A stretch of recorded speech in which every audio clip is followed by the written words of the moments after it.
Okay, so let's get this straight. Your theological plan, your hermeneutical approach, your Christian theology, your Hebrew Israelite breakdown is to basically ignore Solomon and Moses. Now, this doesn't apply to everybody, and I'm not talking to everybody in the categories that I named, but these are the categories that usually follow this train of thinking. Ignore Solomon and ignore what Moses wrote, whether it's done de facto or whether it's done deliberately and conscientiously.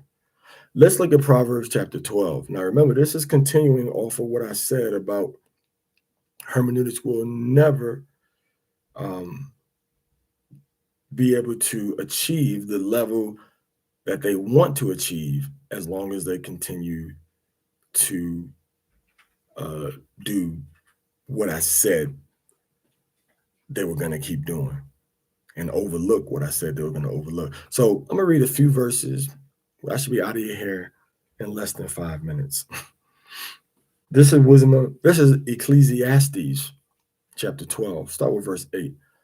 Vanity of vanities, says the preacher. All is vanity. So he says everything is vanity. He says everything is vanity. And then he says, and moreover, because the preacher was wise. So the preacher is dealing with levels of wisdom. Solomon wrote a whole book about wisdom. So if you're preaching, you should be studying the Proverbs as your base understanding for understanding the Bible. All right. He still taught the people knowledge. So, yes, he used wisdom, he was wise, but he also taught the knowledge of other parts of the Bible too, that he had access to that were written before he was born. And everybody in the subsequent generations followed the same thing. He says, yea, he gave good heed, meaning he applied and learned the things that were written. And it says, and sought out and set in order many proverbs. Oh, so he set proverbs in order. The wisest man that ever lived heard proverbs, applied proverbs, looked for proverbs, set them in order. That doesn't sound like what they're doing in theological seminaries. It doesn't sound like what our brothers, my brothers, right? Hebrew Israelites, that don't sound like what we're doing.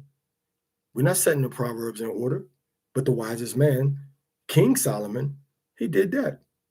It says the preacher sought to find out acceptable words, and that which was written was upright, even words of truth. Why? Because he had the knowledge and he was wise. So, do you have the knowledge and are you wise? It says the words of the wise are as golds. All right. So, that's like a shepherd's staff pulling you back in or giving correction. The words of the wise are as golds. So they give correction and they help and they guide. So the words of the wise, i.e., for you, the words of the wisest man that ever lived. See, people read this book after him, and he's reading this book, he's writing this for an audience. So, who is the wisest man that gave the wisest words that ever lived? King Solomon. Those words are as golds. Gold, Goads, meaning like a staff to correct you, to help you, to guide you, and to ward off attacks by things that want to harm you. It says, and as nails fastened by the master of assemblies. Remember, Paul called himself a wise master builder, letting you know he understood the technique, i.e., he understood what needed to be done. This assignment was understood by him, which are given from one shepherd. Who is this one shepherd that's giving us these wise words to bring everything together?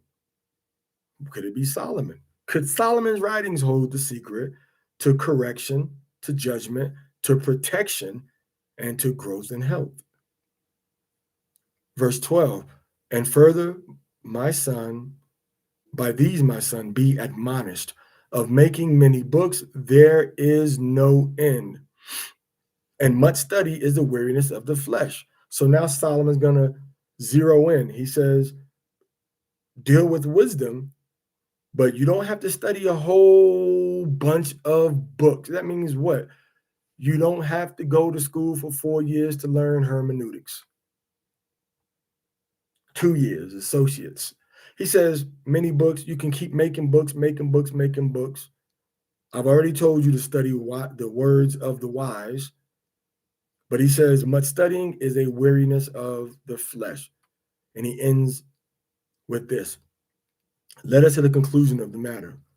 Fear Elohim Elohim. Fear him and keep his commandments. So now he's telling you, I know I'm giving you wisdom, but I'm also telling you, go back and understand what Moses said. Because Moses wrote that these words are your wisdom in the sight of the nations, not in the sight of the other denominations. So it says, and keep his commandments, guard and protect. He's talking to those people seeking after wisdom. And the reason theological seminaries and churches, the reason why they go and make all these other books is because they don't want to keep the commandments. Judaism, Christianity, none of them teach from the first 5 books of the Bible and go into detail about what it says, how it applies, and how it lines up to wisdom. None of them. There's always one missing, and they never go into the details about the one that they have. Fear Elohim, fear God, and keep his commandments, for this is the whole duty of man. This is your whole duty. So obviously studying the commandments is going to go into wisdom because Solomon has already introduced you to wisdom. All right, around about verse 8. Everything else is vanity. Learn this wisdom and learn the Torah. Now, verse 14 is the last verse. It says, for Elohim shall bring every work into judgment and every secret thing. So Solomon is saying, look, here's wisdom. This is what you need to be doing. Here's the commandments of Moses. Now, the things that you do outside of that, those are not things that are good.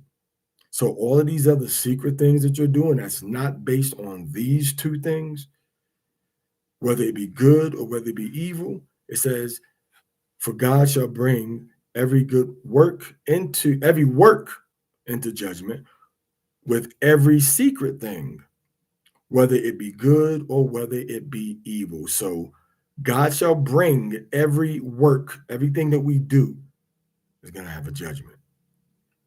Everything, every work, every action that we do, with every secret thing, everything that is not widely known that we did it, whether good or bad, whether it be good or whether it be evil.